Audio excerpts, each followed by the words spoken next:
So it's not about the government, it's about the people. The government might welcome you, the people might deny. That is how it goes. Look at the people, how are they responding? Africans, we love African Americans. We can never go about disliking them. No. Africans, we have things that even tie us more than the leaders. Come on, we are not just some people who are blinded following leaders. No, I hate politics of following leaders and this and that. I really hate it. We have religion. That is another influence. We have Christianity, we have Islam, we have Buddhism, we have these religions we still have. And people might be gathering there. The framework of thought is not a framework that is only gathered from a leadership position, is not being influenced downwards. No. There are many things, there are many places where we can gather our thoughts, where we can collect our thoughts. They might try as hard and tell you, Tanzania this, Tanzania that. This does not apply only to Tanzania. It applies also to other African countries. And you an African American, I want you to be wise. I want you to be intellectual. I want you to see things deeply, not to the surface level, but to the inside of how they operate. I hope you learn, and I hope you understand. Hey guys, I'm Mark. Mark Meets Africa, and I'm glad to be back. You're welcome. You know, we've been talking a lot about some of the issues going on in the repack community in Tanzania. But one of the things that you also mentioned is that African Americans, we tell our business a lot to the locals, which then leaves us in a situation where we may be taken advantage of. Can you give an example of how we do that when we're there? Yeah, I remember last time we were talking about particularly in taxis. So when we tell them, you know, all of our business, sometimes we think they're listening to us and we think they're agreeing with us. But a lot of people don't realize the way it works in East Africa specifically is people who are working for you, or people who you're paying, they'll just agree with whatever you say. Okay. Yeah. In fact, you mentioned that, I believe. You said because he's being paid. Yeah. And so it's a common thing. Even if I have some people maybe doing some work around the building, anything you say, they'll agree with. It's just, I guess it's normal for them to agree with their boss. Okay. Doesn't mean they actually agree.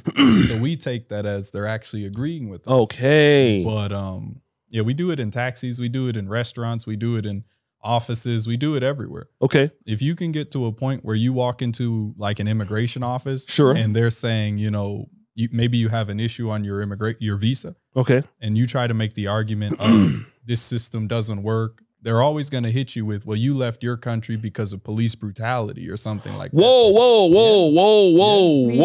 I could show you, if you want to see something, I could show you a video on my phone where there was a brother, the one that tried to sue me for firing him because he didn't do work. Yes. He called me a slave. Now, what would make a Tanzanian even know that? Wait a minute. Because enough of us went there and started blabbing our history to people who don't care. Okay, hold on. Do. Most people don't. Yeah, let me get back. That's okay. Well, we going in a rabbit hole tonight. Let me kind of get back to that initial point.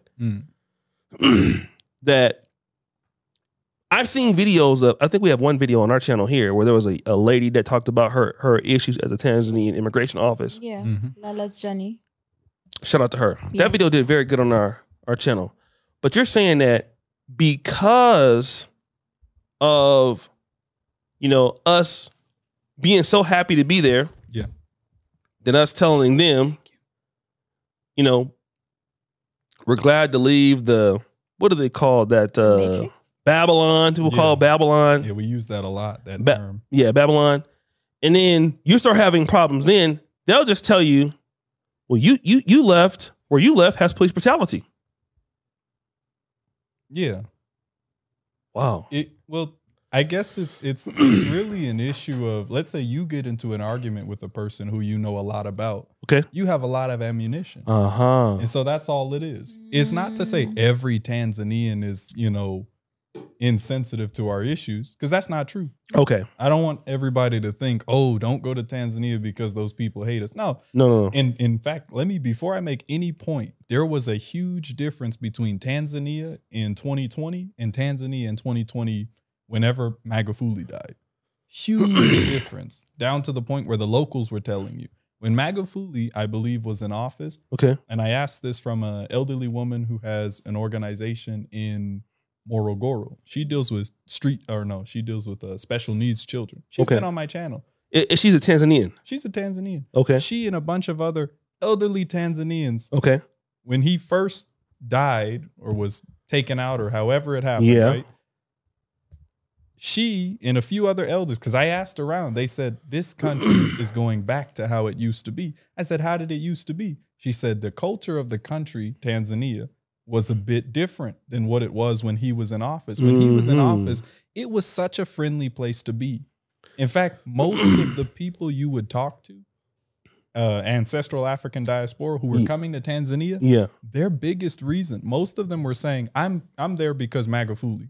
You heard his name going around a lot. He wasn't with the whole COVID thing and he didn't like the requirements. It was one of the only it was the only country in the world that didn't follow suit. Right. That's why people went to Tanzania. Right. In addition to maybe a few small other reasons. But that was the primary reason people were coming to Tanzania. When that man died, I'm not even joking with you, every local that is honest will tell you the exact same thing I'm about to tell you. The people changed. The big difference between Tanzania when I first came and Tanzania as it is now is the mentality of the people shifted. And we don't realize that in a lot of African countries, especially over in the East, they will follow whatever their leader is like. Yeah. If the leader is straightforward, anti-corruption, that's Magufuli. Yes. They will not do that. They were afraid, and you hear some of the locals say, the ones with shops, they have to have a picture of him on the wall or something like that. They were, because a lot of them are superstitious, they were afraid to do corruption in front of his picture. Wow. In Tanzania, this is what a child told me, a little Tanzanian child. Same thing the elders were saying. So all of them were saying the same thing. He said, if you dropped a wallet on a bus, when Magufuli was in office, you would give it back to the people, to the person who dropped it. If you dropped it on the bus now, you'd keep it. So the culture of the people definitely changed. That is a huge reason things changed in Tanzania for the people coming. Some of it was not just, well, we realized the people were negative. No, there was a visible change in the people's mentality. Now it's normal to steal.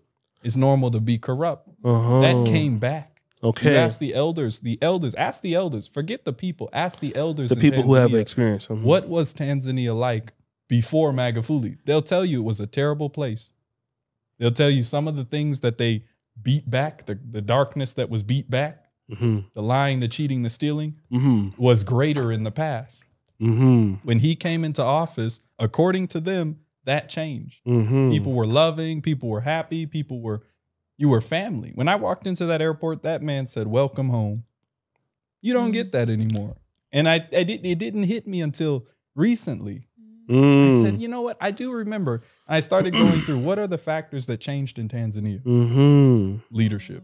Leaders can definitely affect a country. It can affect the people. In America, what happens if we have a leader that behaves a certain way? Yeah. People start to slip. Yep. So the leader definitely is a factor to consider when going to a country. Tanzania was a great country.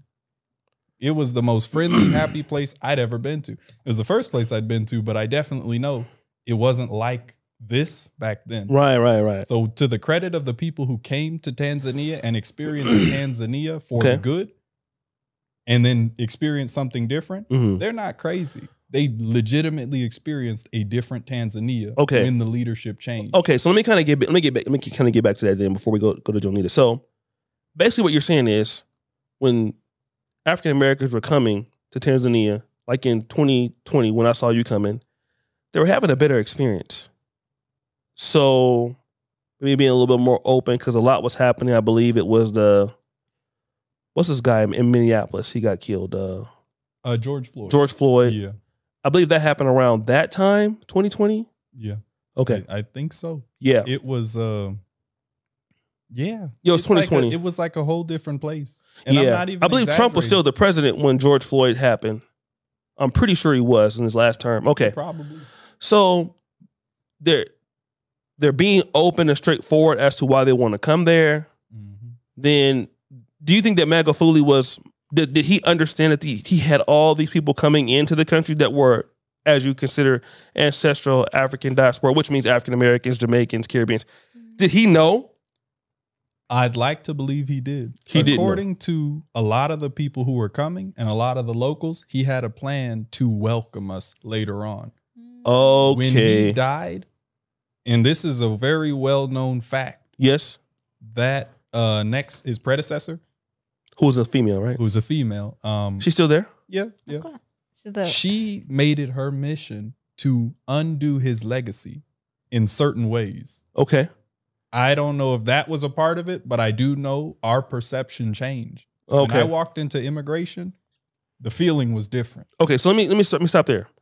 Now that it is this, okay, and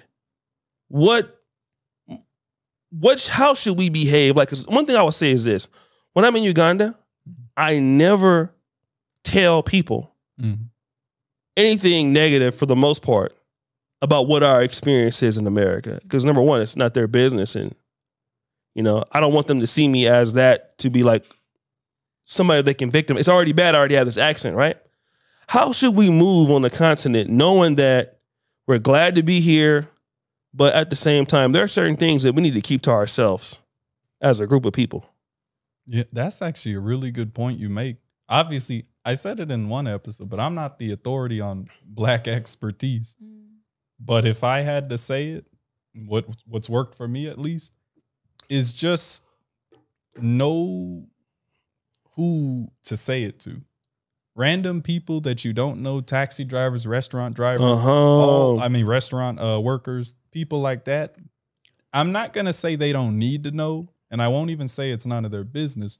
I'll say that it's not necessary to tell them. Because they may not see it like you mean it. They're not going to see it. How can they? Yeah. It's like when we come here, it's very difficult to hear someone say something negative about the country you're in. You might hear people complaining, the roads, and yes, there's corruption. Those are obvious problems. In America, police brutality, to the rest of the world, that's not an obvious problem. It is now because enough people talked about it. Yeah. But in Africa, most of Africa, at least the way I'm seeing it, is that there are non-obvious problems. I've told you some things. I just told you about the village women, but that's not something most of us know because it's not something most of us are exposed to. It's not something most of them will talk about. There's certain things they do not tell us. They will not tell us. They might. Oh, absolutely true. There's a lot they won't. Very great point. Some of it is because they're not thinking about it, and some of it is because they're keeping it from us. Yes. Right? There's both sides. So when we come here, I believe it's our job to be as successful as possible. Right. Be as grateful as possible. Right. Be as understanding as possible to their issues. Yes. See, we have to be strong enough to say, all this terrible stuff happened to me. I'm going to keep it inside and keep pushing on. At least be happy at the fact that you are no longer in the environment that hurt you. That should be enough for us. Right. We don't need to vent out our toxicity on them because what they hear in a society like most of Africa, where you have dictatorships in disguise and weird forms of democracy and, governmental systems that are not what we come from. Right. They're taught that you don't speak against leaders. Right. They're taught you don't complain about problems out loud. Yes. You keep it shut. Even in families, you don't hear them saying, "Ooh, my little sister did this and she was walking around." Indian culture's like that too. Chinese culture's like that. Asian culture in general is like that. Even in Europe, old Europe, they're like that. They keep it in the house because it's nobody's business. You don't tell everybody what's going on behind closed doors. And there's some good and there's some bad with that. But the good is that you protect yourself from if that person is actually trying to get information to use against you. Now we have a situation where in certain places we go to, I even saw it in Zambia, where they will, even in Canada, funny enough, you guys have police brutality. I went to Canada. I went to Edmonton. I was in a Wendy's with my friend from the Congo, originally Congolese. Yeah. She's living there. Shout out to Grace. Okay. And the guy in front of us is like, you guys have police brutality in America and you guys are killing each other.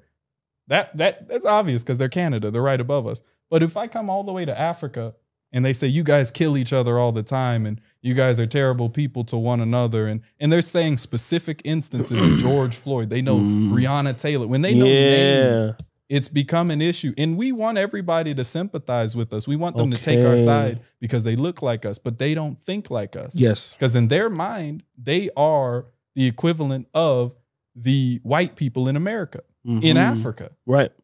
America is predominantly white. They are predominantly the race they are. Ugandan, Tanzanian, Kenyan. They're the majority. So they're at the same level in regards to societal structure as white people. Right. Nobody's oppressing them. I mean, yeah, the government as a whole may be corrupt and maybe doesn't do much for them, but they're not thinking about it like that. We get so hurt at what happened to us that we come over here and we have to tell somebody. And there's nothing wrong. So to answer your question, I don't think there's anything wrong with telling people. Yeah. But I think we need to know who we're telling because not everybody is your friend. Because again, as soon as you have an argument, that's what they bring up. Well, aren't you a dirty American? Dirty African? I'm serious. Yeah, I've heard that before. Let me jump. Yeah, go ahead. Why would they say you're dirty African American? They say that? If you got into an argument with, I won't say O'Shea. Let's use a random person on the street, right? Sitati. Let's say Sitati. You got into an argument with him, a really nasty argument, right? He starts throwing all sorts of insults at you. Yeah. You're going to need to say something to him to make him feel just as bad. What do you use? The most deep and personal issue that you know he has. So you're going to say, didn't your wife leave you? I'm not, Tati does, his wife didn't leave him. But for the sake of this, but because that's how we argue. As people, when you get into an argument, you want to hurt that person as much as possible. Yeah. So when we get into issues and situations, when we get to a store and we get overcharged and we start saying, oh, don't you guys know that? And this is what we do a lot. We say, don't you guys know that if you overcharge me today, I'm not coming back tomorrow and you're going to lose business in the long term? We are famous for saying that, despite the fact that we didn't do that in America. But we get over here and all of a sudden it clicks. Regardless, it clicked. So we say that to them and we start making them feel bad. Oh, well, you know, you guys' roads look like this. I know how our people are. I may not know all of our characteristics, but I'm not stupid to the fact that we do this. Let's be honest with ourselves. They do it to us sometimes, but we do it to them. I can't focus on them. I got to focus on us. Definitely. I'm trying to improve us. I've done that, so I mean. So when we get to these stores and we do that, and they're thinking, how can I say something to this American? Oh, wait, no. He said he's not an American. African American. Didn't your police try to kill you? Aren't you, you know, George Floyd's type of people? Aren't you the ones being hunted and exterminated? Yeah. Aren't you the ones who had to flee your country? You have African Americans coming to Africa, going to these immigration offices, trying to apply for refugee status. Now, how silly is that? What are we? Here's the thing. Here's the thing. American? American. Because they're so, in number one, they don't know what that is. Right. Because that's, it hit me that our people don't fully understand certain legal terms. And there was a bill that rolled out in Tanzania a few months back. And the bill was for the diaspora. I saw it going through. People were sending it to me. Yes, I sent it to Joan. I made a video about this. Do you remember that link I sent you about the Tanzanian diaspora? Yeah, you did. Yeah, they weren't diaspora. We are not legally classified as diaspora. A diaspora in most of Africa, the legal definition of a diaspora is an African who left and came back. Yes. That's a diaspora. Yes. We took that term and adapted it for us. So when we saw a bill come out that said Tanzania is welcoming the diaspora, they were celebrating. And I made a video on my channel and I said, we're not diaspora or something like, I don't remember what I called it. But the point is, our people bought that. Instead of reading the article, we just celebrated. Yes. And so when I see that and then I see people going to be a refugee is not something you want to be. No. You will never be able to travel with peace. You will never be able, because you're basically a step down from a spy. So no country's going to take you well, because they don't know you at that point. Right. If you do get that refugee status, we don't know where you come from, what you do. You could say anything. You're not going to have a favorable status in any country's eyes. Did anybody ever get it? No, I don't think they were really trying to. They were telling people we're basically refugees. Oh my God. But, you know, trying to convince them we need a policy for African Americans coming as refugee status. Refugee status is not a positive thing. It is a political emergency. It is. It is something that you don't get on a plane and plan a 3-month trip as a refugee. Right. And then pack a clothes and bag. No, you're running with what's on your back or what you could throw in a bag and sling over your back. That's a refugee. And when the refugee comes to another country, they could live in the woods. See, we say we're refugees and we need a 3-bedroom apartment and it has to be like this. And how come these roads don't look nice? And how come y'all ain't got no Did you say furnace? Yeah. How come y'all ain't got no dang, you know, this food or how come these Pringles cost 3 times more than in America? That's not a refugee. You want some Pringles? Let me have some. Or, I don't like them. But you know what I'm saying? I can buy you some if you want some. I don't like them. You don't want to talk about it? They taste weird. Yeah. I don't like them. Oh, you're a hater. Let me just say this real quick. You know, one thing I would say about Joan and quickly, I remember the phrase, because Joan Nita and later Rachel, you've met Rachel before. Mm-hmm. You know, I'm a very stubborn person with a bad temper. Like, that's just me. Once I get going, it's kind of, I'm going, right? So I'm easily irritated. But then there was a phrase that I've heard, and it's, this is Uganda. This is Africa. Okay? Mm-hmm. So at that point, I realized, and I think many of us, from the African-American community realize, like, once we understand that what that phrase is, it means that nobody cares and they don't owe you anything. Yeah. Okay? We don't know you. But here's the flip side of that I realized I had some power. I also don't owe you anything. And then that means if that is your attitude towards me, then my attitude towards you is going to be in great design to yours towards myself. Like, I'm going to give you that same kind of disparity or parity, however you want to take it, right? If you're giving me inequality, then that means I can also do that to you. So I think what happens with us as a community, and you've touched on this in our previous podcast, which is we're looking for parity because we're very similar to people in East Africa or West Africa. Like when we come up, even when I'm in Poland and I come across somebody from Uganda, Tanzania, South Africa, I know, like, that's my guy right there. Or I feel a connection it's a spiritual connection. I know these are my, or my cousins or something like that. I know that, right? But also at the same time, I know that me being here is based on what we as Black foreigners can produce, and we have to fight our way here. And we're not going to get it on sympathy. And we're not going to get it on empathy. And once I realized that, then it got me clearly to understand the objective of, okay, then let's do something here that probably has not been done, so then we can fight for our respect in the market. Like, you're going to have to fight for your respect here. I don't know why people think like you're coming back to Africa, you have ancestral roots here, you're old here. Those arguments may be right. Can I make a point to that? You'll get more respect, and you can hate me all you want if there are people watching this, but this is the truth. Not the truth by word, but the truth by observation. Mm-hmm. You get the only people coming to Africa that get automatic respect are white people. Mm-hmm. Yep. She agrees. She is sad. A Ugandan woman. Yeah. You as a Black man, as an African-American, Afro-Caribbean, Afro-Jamaican, Afro-British, Afro-UK, London, wherever you come from, will have to, like O'Shea said, fight for your respect. Do something so spectacular and different and unique and successful that people want to know more about you. Right. Then they'll say, you know what? Where are you from? Because walking down the street in Tanzania, I'm a Tanzanian in their eyes until I open my mouth. And sometimes when I open my mouth, what they say is, why are you pretending to be American? So if I can be put in a category where I'm actually looked down on because they perceive me as someone who's faking where I actually come from, that's an actual thing we have to deal with. Right. I've been in police stations, and the situation can get very ugly because they think you're pretending to be from somewhere else. Really? Oh, yeah. You can't pretend with such a strong accent. They don't care. Yeah, they don't care. People who have left. At least I never had that here. There's people I think Uganda is better than Tanzania, by the way, the more I keep hearing about Tanzania. But I'm only telling you what's happened. Yes. I've never had those problems here. But let me just, before I forget, I want to just say this because, you know, one of the things that I've noticed, and this is going to sound very biased, was like, I've tried to even work with people here to come on the podcast. And that's why I brought you here earlier, because of a fallout that I had with somebody else.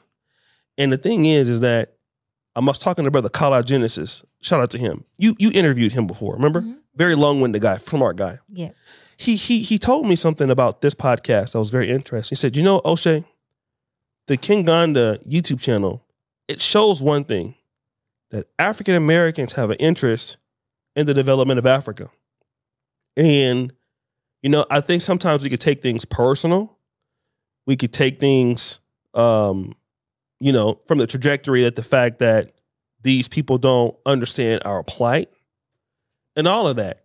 But again, in Jonita's famous words, this is Uganda. Yeah. And let me just say this, for our Ugandan diaspora, who I'm very fond of, right? I have a very big love for Ugandan diaspora because I know one of them's my daughter. She lives in Poland. Not my real daughter, but, you know, shout out to Erin Ochola. They have the same problems, if not worse than what I have. Because they're in the diaspora working. They're in Amsterdam, they're in London, they're in Massachusetts. Mm-hmm. And guess what? They know more about the situation, how to fix it. They have problems. And you know what they say? This is Uganda. They support this country more than even me. So at the end of the day, as us as blacks, we have to stop looking for sympathy on the continent of Africa. I don't care where you go, Ghana, Gambia. You come here, I am O'Shea Duke Jackson. Guys don't like my friend. I'll be frank now. I swing the bat. I'm here to do that. I'm here to do, I understand you don't care, so let me do what I'm supposed to be doing. And let me tell you guys something also, before we go back to you guys. I want to say this. If you're an African-American living in Africa, do me one favor. Be where you're supposed to be at. You're supposed to be doing something, you're supposed to be there doing it. Don't have your ass at the beach or chasing around with women or men or whatever you're doing. You know, you're a foreigner someplace, you're from America. People are going to expect that you come from a system that produces great things. And if you happen to be the African American, nobody wants to know that you ran out of money. Nobody wants to know. Do what you're supposed to be doing. Be where you're supposed to be at. Nobody about how you feel here. Okay? You got to make yourself important. And you take it by force. Yeah, that's my mentality. I'm here to take what I believe belongs to me. It's mine. So, and at the same time, I can do that and add value. I can do that and promote the country. I can do that, but that's my mentality. I'm not asking you for. I'll make you give me what I believe you need to give me for me being here. And I think if we do that, we'll start. We were victims in America. But when you come to Africa, everybody black, you can't be a victim no more. Yeah. Look at the Nigerian immigrants. They had oppression in Nigeria, but they come someplace else. Hey, nobody wants to hear excuses, even if it's a less developed place than where you come from. You got to be able to swing the bat at the end of the day. Everybody got their problems here. Yeah. People poor, they got kids, they got, you know, groceries going up, the roads are bad. Nobody cares about your issues. People barely living day to day. And we got to understand that. So, you know, do what you're supposed to be doing. Take a deep look at yourself. You're going to become a big boy or a big girl. Put your big girl, put your boxers on, whatever. Stand up and pee if you're a guy. Hey, you know, do what you're supposed to do. Are there people who sit and pee? It's a reference for toddlers. Toddlers sit down and pee. Oh. Yeah, grow up. So that's what they're saying. And yes, there's some grown men that sit down and pee. Well, but he's referencing, I think, you're gonna have to be. You're gonna be an adult here. You have to grow up. If you can't be an adult here, don't come. Yeah. Because here is for adults.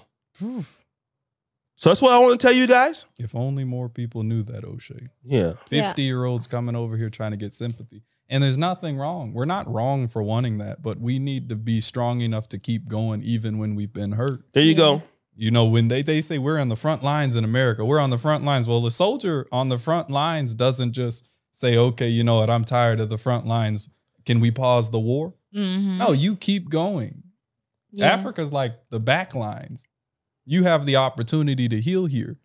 You don't hear as many crazy things going on over here in the same way we're used to. Oh my God. There's crazy stuff going on here, but it's passively crazy. Yeah. It's not in your face crazy. You're not going to be sitting in a Walmart shopping for sweet corn and, a fight break out. Ribs. Yeah. Fight break out and somebody start.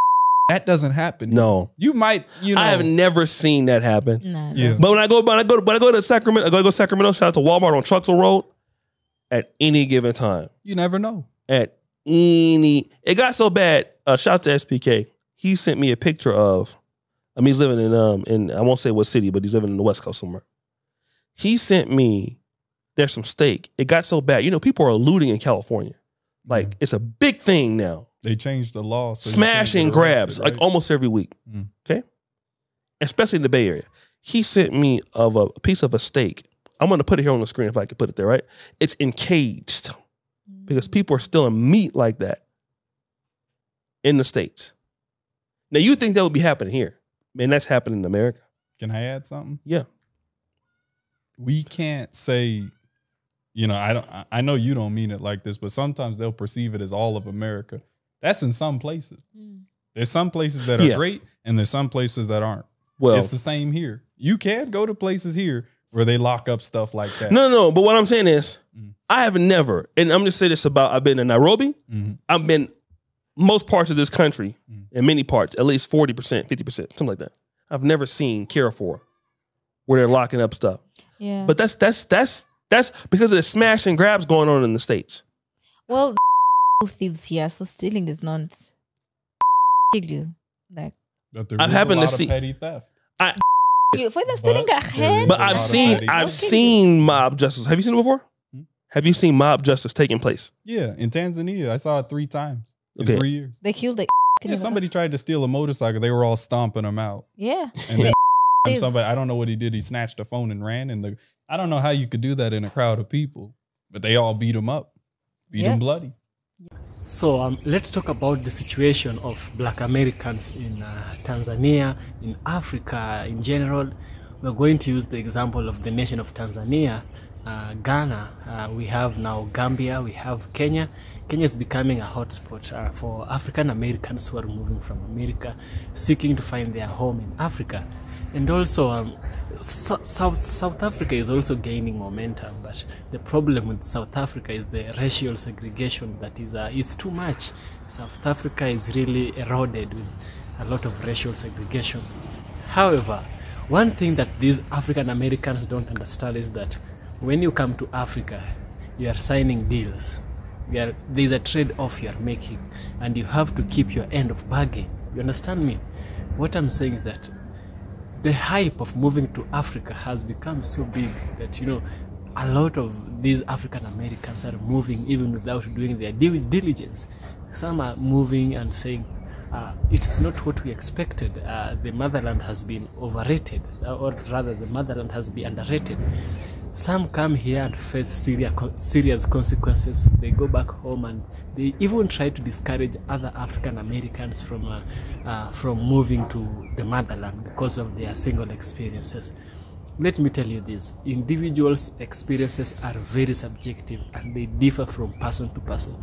I always tell you, before you move to an African country, just try, because you're coming to spend the rest of your life possibly in this African country. Just try and make a visit. Try and make a visit. You can even do a visitor's visa, tour visa. You come and visit the country, see if this is what you really want to live in. Don't just migrate at once. And also another thing is some African Americans are illegal immigrants, as I'm about to show you. They come here falsely, and when the law catches up to them, it's up to their problem, and they feel bad about it. They label the entire nation as bad. Everyone in a nation can't be bad. You can say the government is bad, but not everyone in the government might be bad.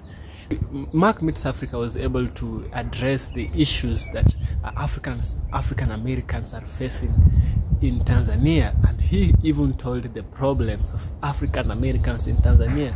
The brother also went ahead to add the problem of Africans in Africa and how the relationship between the African Americans and the African is. Now, the main reason African Americans are leaving USA or whichever place, it's not only African Americans. You also have Africans in the diaspora. The reason why they are leaving their places are so many, not one. It's not only police brutality. We have people who are older, they want to retire in Africa. We have people who want to connect with their cultures in Africa. We have people who want to do business in Africa. We have police brutality in the United States, and now they want to come to Africa. We have people who found love in Africa. They're moving to Africa to find the love. It's not only police brutality. I could find some faults. As I told you before, don't agree with everything. Don't agree with everything, because sometimes the eloquence of speech is not always the clarity of thought. The eloquence of speech is not always the clarity of thought. It takes a lot of discernment, not even a lot, quite a little of discernment for you to know, because somebody is able to speak eloquently does not make their thoughts accurate, does not make their words true. It's the African business, and also it's not our business to know why African Americans are moving to Africa. We can't just say it's not their business. I shouldn't tell them they're my business. Yeah, everyone, but at least if we want to correlate with each other, there is some level of relationship we need to build between Africans and African Americans. There has to be some vulnerability for there to be a relationship. We can't be always putting our defenses on. If we put our defenses on, we won't talk to each other, because every man is wise until they speak. Every man is wise until they speak. If I don't speak, I'll be wise, but I won't be having any relationship. I appreciate I don't be called wise, but I have a relationship. So Africans need to have a relationship with African Americans. And also another thing is about the leadership. The leadership, to some extent, not to they've given it a lot of weight, where it's about the leaders, it's about the leaders, it's about the leaders. No. There's a time I wanted to come to South Africa, and when I look at the news, Ramaphosa this, Ramaphosa that, the country does not belong to the leader. The country does not belong to we have opposition parties. We have very many people in that country. The president won't even know that you are there. So it's not about the leaders only. It's about the people. It's about the people. Yeah, I get it that to some extent. Tribalism. Yesterday I did a video on tribalism. Tribalism might, to some extent, it has built some kingpin. A certain tribe has to be in power for a certain tribe to be respected. A certain tribe, this and that. We have tribalistic kingpins in power, and this is affecting the people on the ground. When a leader says attack, they attack. When a leader says withdraw, they withdraw. That is a problem we have here in Africa. But beyond that, we have the people. Not everyone follows this person. When Magufuli died, I myself, I wept. I felt bad, but I didn't see. I felt bad because a good man had died, but he died. It's the nature of human beings to die, but he doesn't die. His teachings does not die. His love for Africa, his love for African socialism does not die. It's still there. It's still there. Don't be discouraged that this, that, this. No. Move to Africa with an open mindset. Don't think of the leader. Don't go political. Don't take the political direction. Look at the people. The people are what matters. Don't look at what leader, this and that. Not every people follow that leader. We have President Ruto. A lot of people are against him. A lot of people are against the president. So you coming to Kenya thinking that President Ruto is the one bringing you, that should not be a key reason. You should have some reasons that should try to support your claims of moving to the continent. It shouldn't be about the leadership. Look at the people. Insert yourself to the ground. And you can't say that it's not African business to know what you've experienced there. You might not talk it. but someone else will talk it. Eventually, we do these things. We listen to the TV, we listen to the radio. Now we have YouTube, we have social media. Things are able to be told. Things that would have otherwise not have been known are known. We know why African Americans are leaving USA, moving to Africa. We know why. So another point is this: when Magufuli died, the spirit of African socialism, the spirit of African love and Ubuntu didn't die with him. And this is something that these people should be able to note, not only focusing on the negative side. Now, my hope is that we've been able to understand what the brother has said. We've been able to take into consideration, and African Americans, it's important that you realize that what Mark has said might not be entirely the truth, but the bulk of what he said is truth. I would find a lot of truth in his words, and I hope you're able to understand and you'll follow up to this. So if you don't mind, do subscribe to the channel, join my Patreon, donate to the channel, give it a super thanks. I will so much appreciate, and see you in the next video.